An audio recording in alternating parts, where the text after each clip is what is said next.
Bueno, yo conocí a la agrupación el año 98, 1998, cuando llegué a trabajar a Valdivia, en octubre del 98 con la gente de la Universidad Austral, específicamente con el profesor Antonio Lara. Y ahí conocí la agrupación. La verdad es que yo en Santiago, como estudiante de ingeniería forestal, tuve una formación muy orientada a la industria y lo que era clásico en esa época, en el fondo, que nosotros nos teníamos que dedicar a las plantas de celulosa, los aserraderos, la típica, digamos, visión de la ingeniería forestal muy industrial. Sin embargo, mi familia era del sur. Me crié en el campo, me crié con pequeños productores, con campesinos, en el fondo, que tenían campos agrícolas, forestales.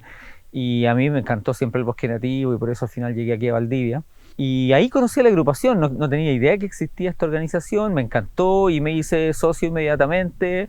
Y bueno, de alguna manera también Antonio me contrató en ese minuto para trabajar con él, para que ayudara y me hiciera cargo de alguna manera de varias cosas, actividades que tenían que ver con la agrupación. Así que llegué y me hice cargo de eso y bueno, empecé a involucrarme, digamos. Yo llegué a coordinar los esfuerzos que se estaban haciendo desde la agrupación y desde otras organizaciones igual más de académicos, para coordinar un grupo en el fondo que se estaba oponiendo a un proyecto de ley estaba siendo impulsado en esa época por Eduardo Frei, el gobierno de Eduardo Frei, que era un proyecto de ley súper neoliberal con respecto al bosque nativo, que en vez de promover subsidios para el manejo sustentable del bosque nativo, lo que hacía era establecer impuestos o trabas al manejo del bosque nativo. O sea, era como lo opuesto de lo que se necesitaba. Y en ese contexto entonces yo llegué a trabajar y empecé a articular con distintos grupos de personas en Santiago y en distintas ciudades de Chile, básicamente académicos, y formamos lo que le llamamos la coalición técnica, que era una alianza de organizaciones más académicas, que estaban tratando de oponerse un poco a este proyecto de ley. Finalmente el trabajo fue exitoso porque logramos frenar ese intento del gobierno de Frei por sacar este proyecto de ley que a nuestro juicio no era lo que realmente se necesitaba. O sea, bueno, cuando yo llegué acá, la verdad que los temas del bosque nativo eran súper marginales y en general el tema ambiental en Chile era muy marginal, o sea, estaba lejos de ser una de las 5 o 10 prioridades de la gente cuando había encuestas al respecto. Y entonces era un tema más bien de nicho, de ciertas élites académicas o de personas que tenían una especial preocupación por los temas ambientales, pero eran grupos pequeños. O sea, existía CODEF, existían los defensores del bosque, donde estaba la señora Adriana Hoffman, que es una connotada científica que falleció hace muy poco tiempo, y 2 o 3 organizaciones más. La verdad es que no había mucho. Y bueno, la agrupación existía desde el año 93, impulsada por el profesor Claudio Donoso, Antonio y otros colegas más de aquí de Valdivia especialmente, y por lo tanto era un contexto bien difícil. O sea, lo que hacíamos nosotros era casi como de los hippies verdes un poco, tratando de salvar los bosques un poco.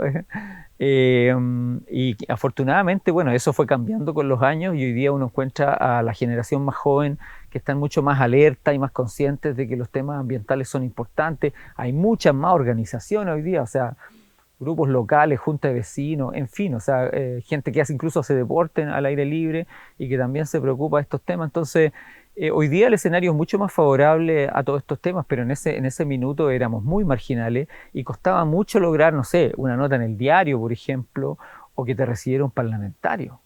No existían las redes sociales, no existía, el internet era el email, digamos, básicamente.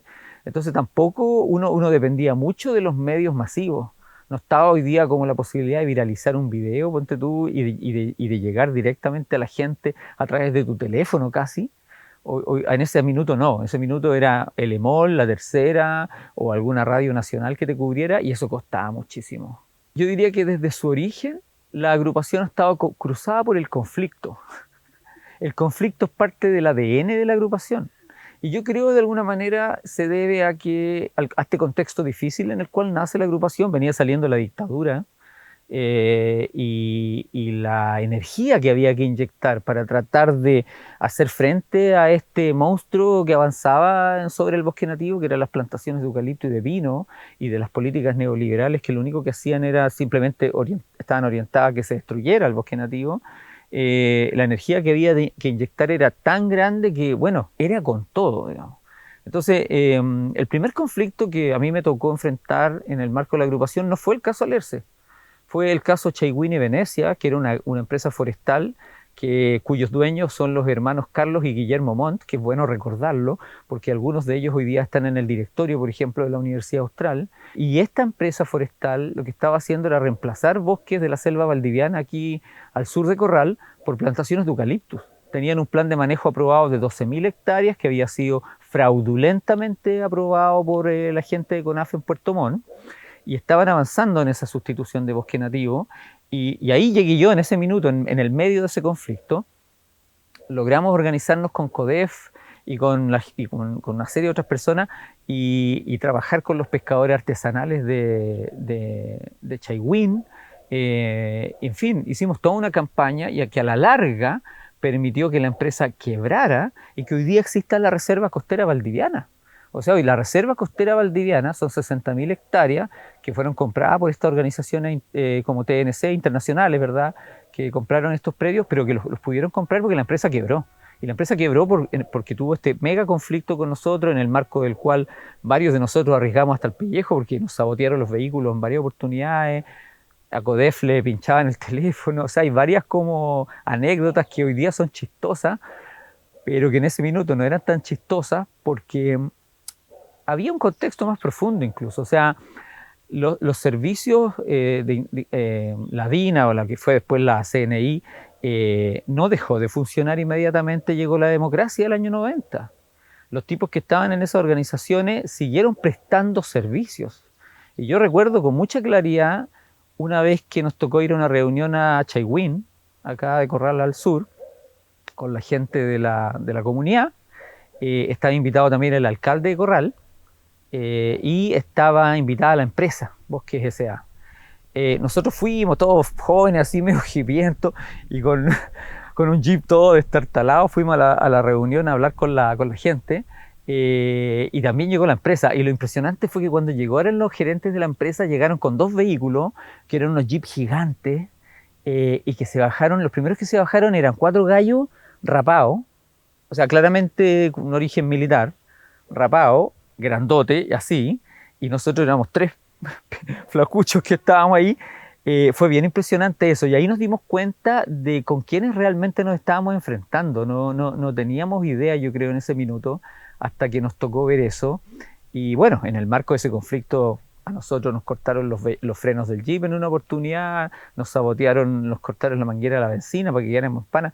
Llevamos una vez, me acuerdo, en ese entonces era el diputado Navarro, que después fue senador. Yo no sé si todavía es senador el chico Navarro, pero Navarro nos acompañó a terreno, y me acuerdo que la empresa atravesó un camión en la ruta costera para que el diputado en ese minuto no pudiera pasar con nosotros para ir a ver el desastre ambiental que estaba generando la empresa.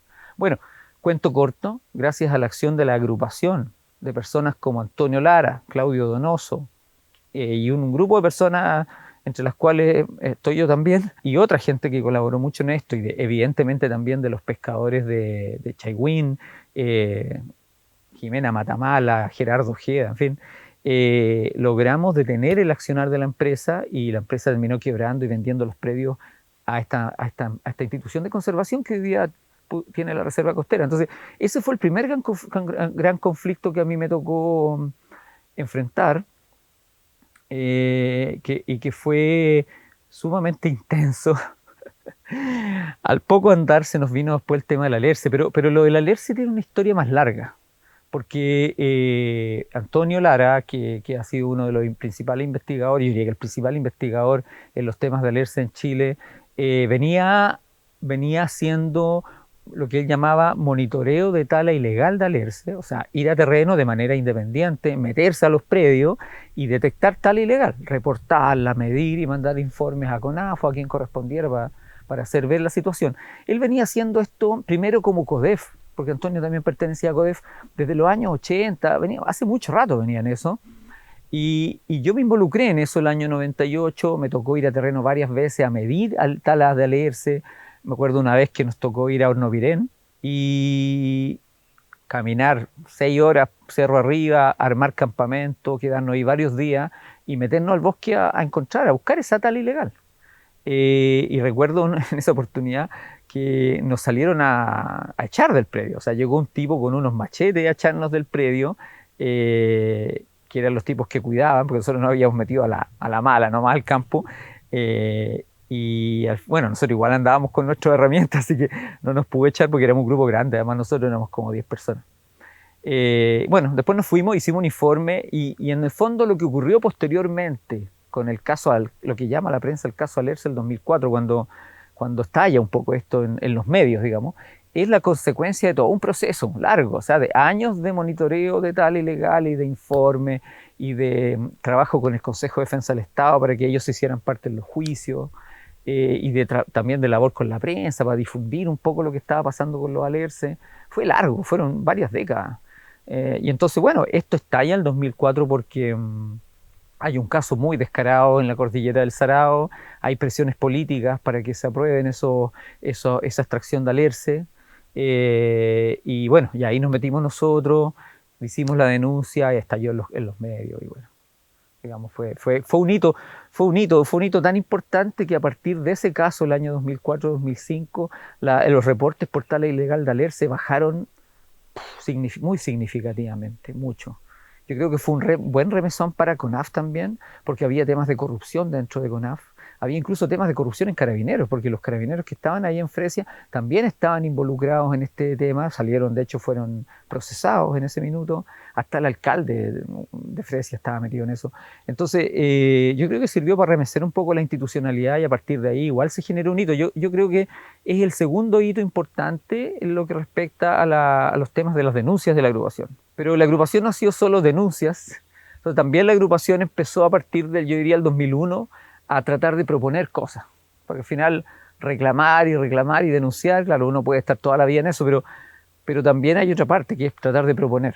Y a partir del 2001 empezamos a trabajar con comunidades campesinas, a apoyarlos en sus planes de manejo, en todo lo que tenía que ver con el cuidado de sus bosques, en reforestar, en fin.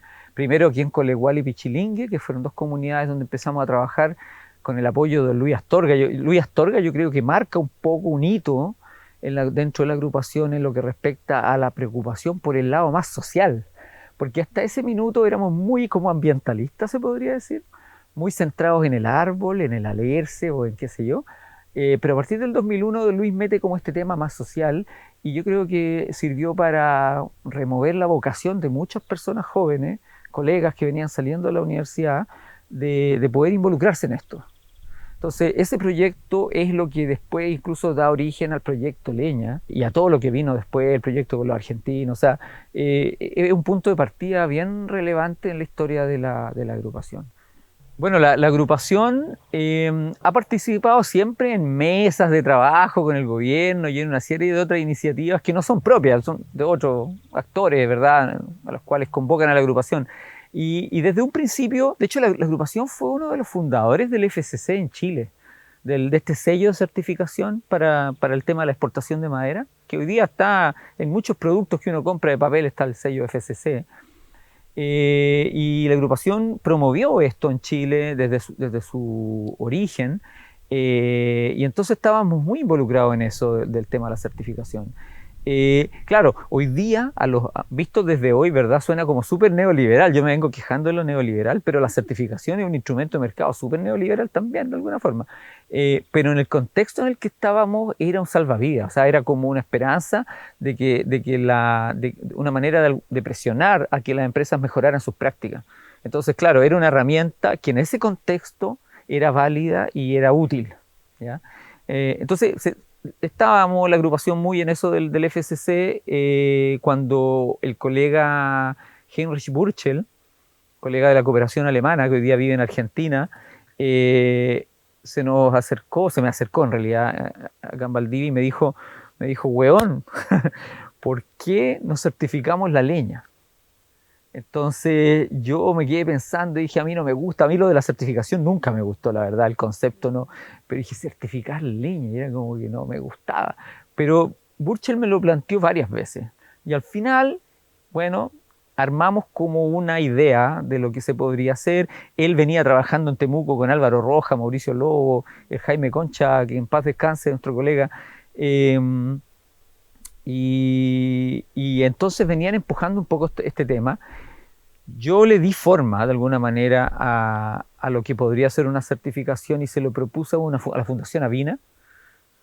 Nunca pensé que ellos lo iban a financiar, pero lo financiaron y nos pasaron los primeros, no sé, 90 millones de pesos para echar a andar el sistema de certificación de leña como un piloto aquí en Valdivia. Y así un poco Leñito nace de un trabajo con CONAMA, porque Leñito no fue una idea nuestra. Leñito fue una idea de la CONAMA. CONAMA venía con esta figura, este personaje, lo había sacado por ahí en un folleto, ponte tú. Y no tenía mucha relevancia ni nada, pero a nosotros nos gustó este mono y entonces le propusimos a la CONAMA que como que nos entregara en comodato o algo así, o la posibilidad de usar el leñito y nosotros le dimos vida, nosotros lo transformamos en el personaje de Esponja y todo eso y en el gran personaje de la campaña por la leña certificada. Y a partir de eso salió la cabaña de leñito, que era esta casita donde estaban las combustiones, una con leña húmeda y otra seca, que recorría Valdivia, se ponía en los supermercados. Pero la idea original del leñito viene de la CONAMA de esa época, hoy día el Ministerio de Medio Ambiente. Y bueno, un poco así nace esto del sistema de certificación, fuertemente aquí en Valdivia, con un trabajo con colegas de Temuco y de otras ciudades, y que después del año 2006 se pudo expandir gracias a que nos ganamos este proyecto de la Unión Europea, que fueron 3,5 millones de euros que nos permitieron trabajar 5 años desde Coyhaique hasta prácticamente en realidad hasta Santiago, porque hubo grupos en Chillán, en Rancagua. Entonces yo creo que fue la apuesta que hizo Fundación Avina, especialmente la Paola Berdichevsky ahí, que apostó por la propuesta que le presentamos. Fue en buena medida gracias a la insistencia de Heinrich Burchell y Álvaro Roja y otros colegas más. Y bueno, un poco yo creo que el buen ojo de elaborar proyectos convincentes, yo creo, porque al final ahí está el papel entre medio y lo que uno plantea. Pero así nace esto y después, bueno, está la creatividad de toda la gente que se suma a esta cuestión. O sea, la Carla Firmani en un principio, que era nuestra encargada de comunicaciones, mi hermano Jorge, que estuvo trabajando conmigo al principio en esto cuando éramos un grupo chiquitito, y bueno, Cristian Frene, el actual director de CONAF, Christian Little, también fue del equipo original de esta cuestión, y varios colegas más que pasaron por el grupo, digamos.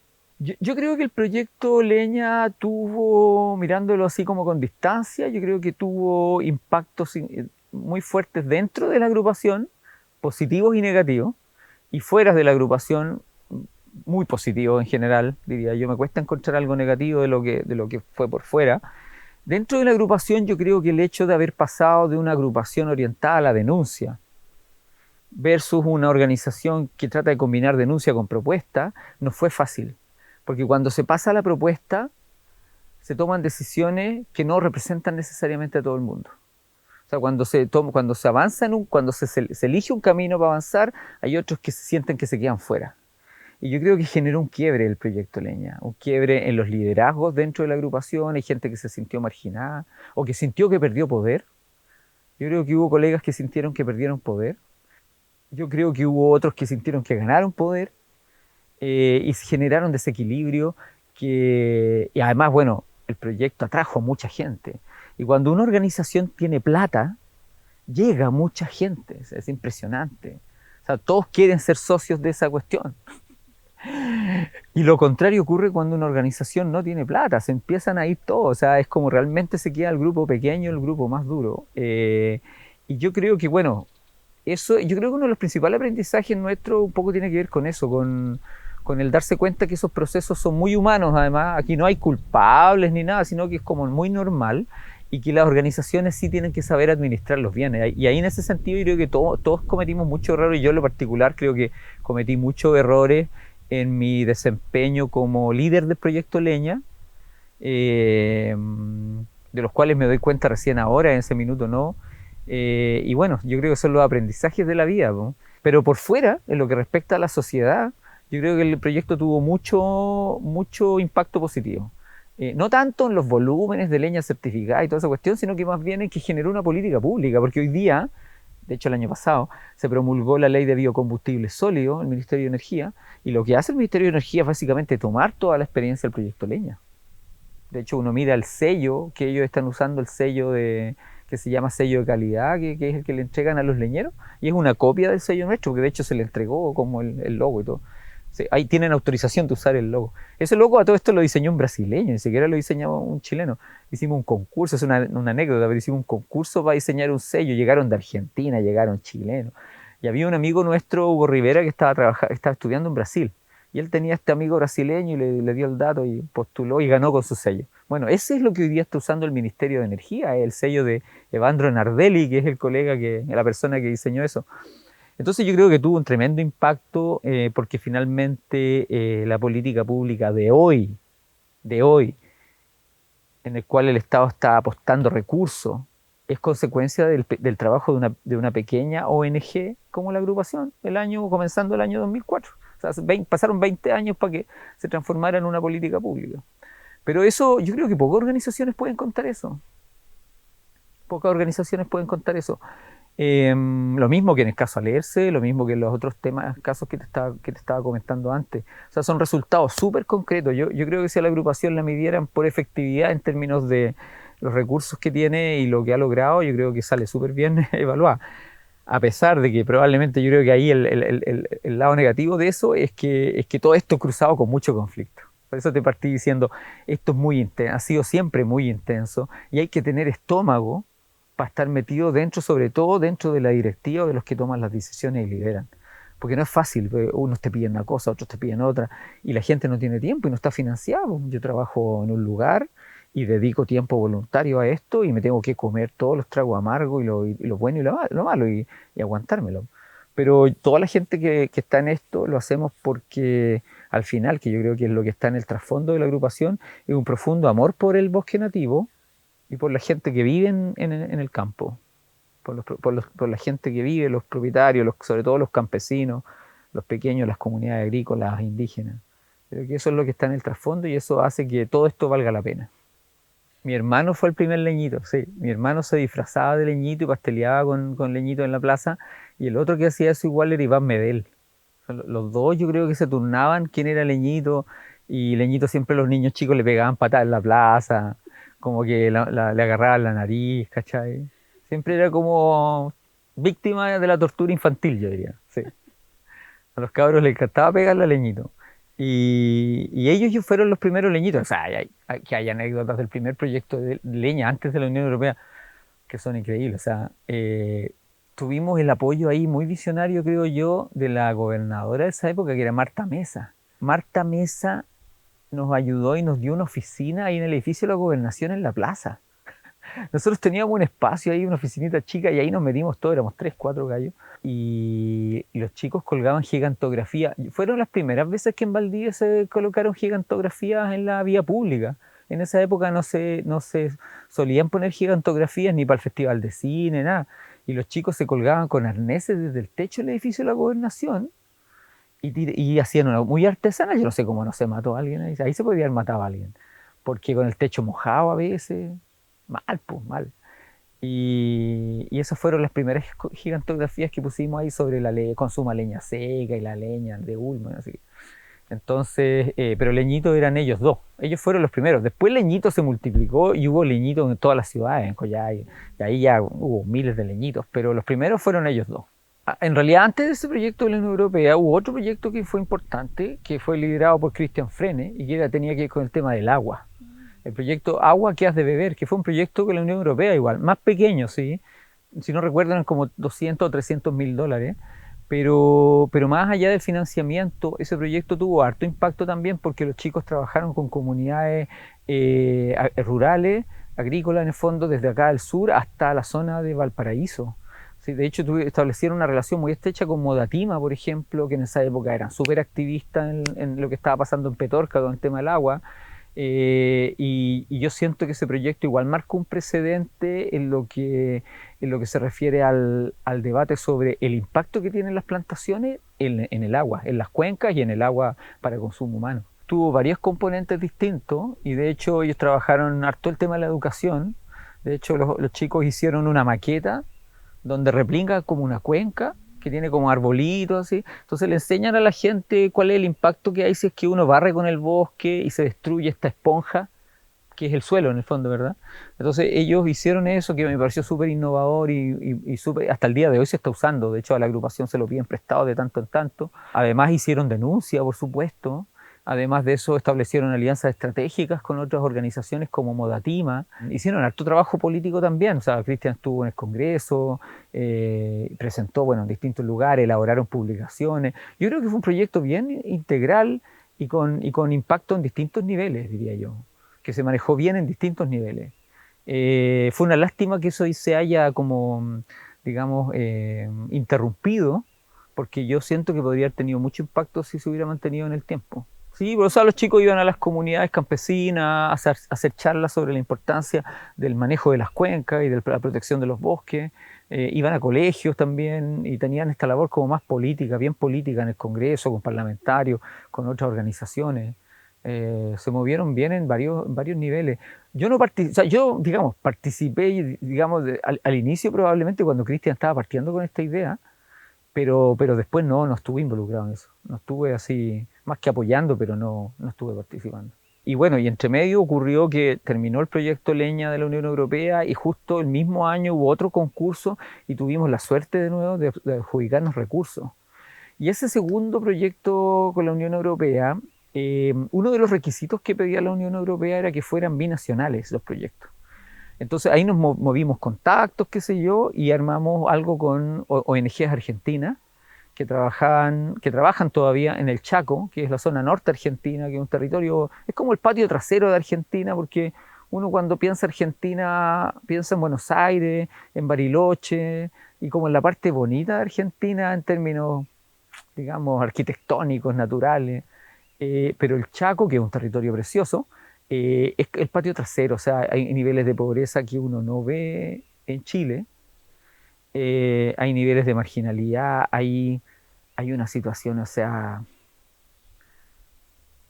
no sé si contarte esa anécdota porque es muy dura, pero un alcalde en una reunión lanzando el proyecto este binacional y el tipo reconociendo que abusaba de una niña, así como jactándose de eso. O sea, el colega que era de la ONG argentina nos miró con una vergüenza y nos pidió disculpas después. O sea, un nivel de brutalidad en esa zona por parte de la élite que controla el Chaco, niveles de impunidad, bueno, todo el tráfico de drogas, etcétera. El Chaco argentino es una historia enorme y es una pena que se esté destruyendo como se está destruyendo. Y nosotros lo que hicimos en ese minuto fue aliarnos con ellos para tratar de reducir las tasas de deforestación en Argentina y en Chile. O sea, así se llamaba el proyecto, reduciendo las tasas de, creo que de degradación y de deforestación en Chile y en Argentina. Y la verdad que fue una experiencia de colaboración. Yo estuve al inicio nomás. Yo no alcancé hasta ni un año en eso porque luego me fui a hacer el doctorado y a cargo quedaron otros colegas, ¿verdad? Pero lo que a mí me tocó hacer fue elaborar el proyecto junto con ellos y me tocó viajar allá, ellos vinieron acá, escribimos el proyecto juntos, lo imaginamos, armamos el marco lógico, todo eso que se hace para presentar un proyecto. Nos tocó discusión del presupuesto, cuánta plata va allá, cuánta plata acá, pero eso fue fácil, la verdad que con los amigos argentinos siempre fue muy fácil y muy cordial la relación. Y bueno, ganamos el fondo, después hicimos unos talleres para ver cómo nos organizábamos en esto, y fue realmente para mí en lo personal muy interesante poder tener esa experiencia de colaboración con ellos, poder conocer la situación del Chaco, porque yo no conocía bien lo que ocurría en el norte argentino, y después de ver algunas cosas que vi, me sentí como aliviado de que aquí no fuera tan así. O sea, otra anécdota, una vez nos tocó visitar en el Chaco una planta que envasaba carbón vegetal, carbón para hacer asado, una planta mediana, grandecita en realidad, automatizada, todo, qué sé yo. Ojo que ese carbón es el que venden en los supermercados en Santiago, está apareciendo aquí en Valdivia también, carbón argentino, y yo nunca había visto un nivel de maltrato laboral como viene esa planta. O sea, yo nunca había visto eso aquí, nunca. Y me había tocado ir a operaciones forestales precarias y como ir a cuestiones precarias, pero esa cuestión era al chancho, porque los trabajadores, que eran puros cabros jóvenes, trabajaban en un ambiente de polvillo de carbón, de carboncillo, así que uno entraba a esa cuestión y se irritaban los ojos, era espantoso el ambiente, y trabajaban sin máscara, sin ninguna protección, nada, ni guantes, ni nada, o sea, cero protección, así como ir así tal cual a envasar, y todo el día, 8 horas, 9 horas, 10 horas, no sé cuántas horas, unas condiciones tremendas, y los tipos abusaban de esos trabajadores y se jactaban del abuso. Era como fue bien duro eso, darse cuenta que aquí tan cerca habían condiciones tan deplorables de trabajo. En toda esa cadena de comercialización del carbón que viene del Chaco argentino es un desastre, o sea, desde la producción misma, porque lo que hacen básicamente los argentinos es arrasar con el bosque, y no lo hacen como en Chile, que es con motosierra, así, cortando los árboles o no sé. Allá lo que hacen ponen dos mega máquinas que le llaman las topadoras, que son como unos mega tractores muy grandes, con una cadena que los une, y los dos tractores avanzan en paralelo, y la cadena va arrasando el bosque y botando los árboles, agarra patas de animales. Es la cosa más espantosa que se te puede ocurrir, y así avanzan miles y miles de hectáreas en el norte argentino. Entonces, luego de eso juntan la madera, la apilan, tienen unos hornos de carbón enormes que deben producir cientos de toneladas, y una gente que trabaja ahí y que está en las mismas condiciones de pobreza, precariedad, hambre, etcétera. O sea, es bien heavy, sí. Ojalá hayamos logrado algún impacto, lo dudo. Creo que, bueno, algún impacto local probablemente sí. No sé qué pasó, yo ahí lamento un poco, creo que como autocrítica, como agrupación, la agrupación no aprovechó bien ese proyecto. Porque de hecho, si pienso hoy día, bueno, ¿qué nos quedó de la alianza con Argentina? No nos quedó prácticamente nada, no hay un vínculo, no hay alguna publicación conjunta, no hay algún taller anual que se esté organizando como consecuencia de todos esos 5 años que estuvimos trabajando juntos. No quedó nada. O sea, realmente ahí yo hago una crítica, pues yo no estaba, así que no puede ser autocrítica. Pero igual, bueno, era socio, así que igual tengo que asumirlo como una autocrítica. No quedó mucho de eso, y es una pena, porque ahí había un potencial para seguir haciendo cosas juntos con los argentinos. O sea, yo considero que la agrupación es una organización que ha tenido mucho impacto para el tamaño que tiene, para lo específico, que ingenieros forestales por el bosque nativo, porque podría haber sido como ciudadanos por el bosque nativo, y entonces incorpora a toda la gente, pero ingenieros forestales, entonces una cosa súper. Ahora, eso igual tiene una historia de por qué se llamó así la agrupación. Y la razón por la cual se llamó así la agrupación era porque en los años 90, en los años 80, cuando estábamos en dictadura, los abusos de la industria forestal en contra de las comunidades locales por aplicación así desmedida ¿cómo se llama?, de herbicida, por el reemplazo de bosque nativo, en fin, o sea, lo que hoy día de alguna manera se está pagando con todo lo que se llama el conflicto mapuche en el fondo, ¿verdad? O sea, invadieron territorios, contaminaron aguas, mataron animales domésticos, expulsaron gente de territorio. Y eso en los años 80 nunca fue denunciado por el Colegio de Ingenieros Forestales. El Colegio de Ingenieros Forestales siempre se alineó con la Corma y con las grandes empresas forestales. Y yo creo que ese es el gran pecado del Colegio de Ingenieros Forestales, y que hoy día tiene como consecuencia de que la sociedad chilena, y sobre todo la gente joven, tiene una visión muy crítica de la ingeniería forestal, los cortapalos o los que han ayudado como a destruir la naturaleza, ¿no? ¿Ya? Entonces, por eso surge la agrupación en el año 93, y por eso se llama Agrupación Ingenieros Forestales, por el bosque nativo, haciendo un énfasis, porque resulta que lamentablemente en esa época habían ingenieros forestales contra el bosque nativo, que eso es algo que no les gusta que les digan a muchos colegas, sobre todo del colegio, pero que efectivamente ocurría. O sea, había ingenieros forestales que proponían, ¿para qué vamos a conservar estos bosques hasta Chiloé? Deberíamos reemplazarlos por eucalipto. Eso está escrito en libros. La propuesta de reemplazar el bosque nativo por eucalipto o por plantaciones que son más productivas. Entonces, por eso nace la agrupación, y tenía que ser de ingenieros forestales, porque era una respuesta de alguna manera profesional a un gremio o a una asociación gremial que no estaba cumpliendo su rol como reguladora del quehacer profesional. Porque así como el colegio médico tiene la responsabilidad de velar de que los médicos ejerzan adecuadamente su profesión y lo hagan de manera ética, los ingenieros forestales tienen que hacer, el colegio de ingenieros forestales tiene que hacer lo mismo. Y en esa época no lo hizo. Y por eso nace la agrupación, por eso Claudio Donoso, Antonio y otros se organizan y dicen, esto no puede seguir así, tenemos que parar una voz alternativa. Y eso fue lo que le dio sentido a esto y hizo que mucha gente se articulara. Entonces, yo creo que a partir de esta pequeña idea se genera esta organización que ha tenido alto y bajo, que es vista como conflictiva, porque yo sé que es vista como conflictiva, y una larga etcétera, y que ha tenido muchos conflictos internos también, pero que al final tú haces la raya para la suma y ha tenido un impacto súper positivo en la sociedad chilena, a lo mejor un poco desapercibido porque no somos WWF o todas estas grandes agencias internacionales de conservación que tienen enormes y estables presupuestos, sino que una organización chica que ha tenido algunos picos de financiamiento porque se ha ganado proyectos, pero nada más que eso. Y a pesar de eso ha tenido harto impacto en la sociedad chilena y ha hecho su contribución. Ahora, si eso se va a mantener en el tiempo, no lo sé, la verdad, depende. Y las organizaciones cambian, y las organizaciones en sí mismas no son un fin, son un medio. Y a veces los medios pueden cambiar. Por lo tanto, no tienen por qué transformarse en una vaca sagrada que tenga que vivir toda su vida. A lo mejor la agrupación cumple un ciclo, a lo mejor no, a lo mejor todavía tiene mucho más que hacer. Eso depende de los socios que hoy día conforman la agrupación y que están dispuestos a entregar tiempo, estómago y recursos para seguir en esta lucha. Hoy día la agrupación está en una lucha que es bien interesante y que yo nunca lo hubiese imaginado en los años 90, y que es que como respuesta a este proceso de fanatismo por las plantaciones y por la destrucción del bosque nativo, o fanatismo pro industria, por decirlo así, donde todo era para producir madera, vino como respuesta un fanatismo verde, le llamo yo. O sea, todo tiene que ser un parque nacional. Entonces, el desafío hoy día de la agrupación es decir, no, ese paradigma tampoco es la respuesta. Porque los territorios vive gente, esa gente tiene que parar la olla, y para parar la olla hay que hacer manejo de bosque, hay que producir leña. Chile todavía consume 6 millones de metros cúbicos de leña nativa todos los años, que si tú lo pensáis, es una hilera de leña de 1 metro que llegaría hasta el límite entre Perú y Ecuador. Eso es lo que consume Chile de leña nativa, de bosque nativo, todos los años, todos los años.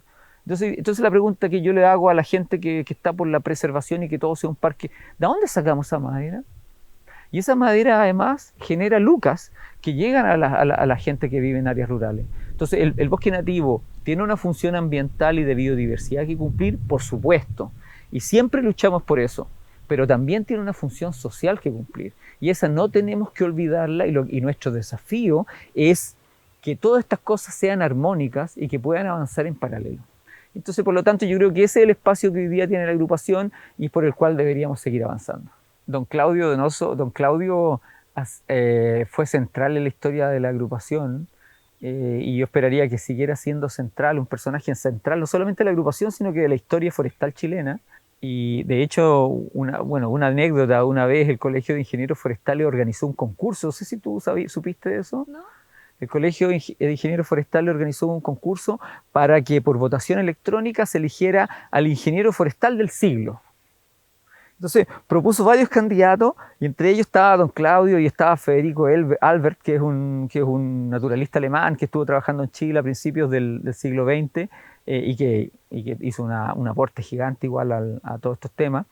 Y bueno, abrió la votación, y don Claudio iba ganando, y don Claudio iba ganando, y don Claudio iba ganando, y al final ya no había cómo parar, y ellos trataban de que no ganara don Claudio, obviamente, porque no era el candidato de ellos, no era el candidato de la industria, porque representaba otros valores, digamos, entre otras cosas representaba la agrupación. Pero en la agrupación hicimos campaña, y don Claudio iba ganando, y suspendieron el concurso, y salieron con un infantilismo increíble. Ustedes, los del Colegio de Ingenieros Forestales, suspendieron el concurso y no entregaron el premio a nadie. Dijeron que el directorio había decidido suspender el concurso. A mí me pareció muy chistoso, muy un poco también desagradable para don Claudio en el fondo, porque él se merecía con creces ese premio, pero bueno, así estaban las cosas en esos tiempos. Esto tiene que haber sido hace unos 15 años atrás o algo así. Y otra anécdota, en una asamblea de socios, nos juntamos acá en Valdivia, eran, no sé, 50 gallos, ponte tú 20, 30, o sea, era un grupo grande, muchos colegas que hoy día son profesores en distintas universidades, en esa época estudiantes o empezando su carrera. Hicimos la asamblea y de ahí nos fuimos a la parcela de don Claudio. Y en la parcela de don Claudio siempre hacíamos asado y tomábamos copete, y ahí nos quedábamos hasta tarde, algunos dormían entre medio de los árboles. Y entonces lo que hicimos fue prepararle una sorpresa a los colegas. Entonces pusimos unas jabas de cerveza en una poza que había en un estero. Entonces lo hicimos caminar mucho, mucho, mucho, mucho, así por un sendero largo, como una hora caminando. Hasta que llegamos a esa poza y todos con cansancio, ya querían volver a ir a comer o qué sé yo. Y entonces de repente alguien se metió a la poza y de sorpresa sacó la java. Oye, pero la cara de felicidad. Nunca había visto gente tan contenta con su chela, tomando chela en el bosque. Sí, esa es una de las cosas que se puede contar. La asamblea en la parcela, en el campo, don Claudio, siempre fueron así.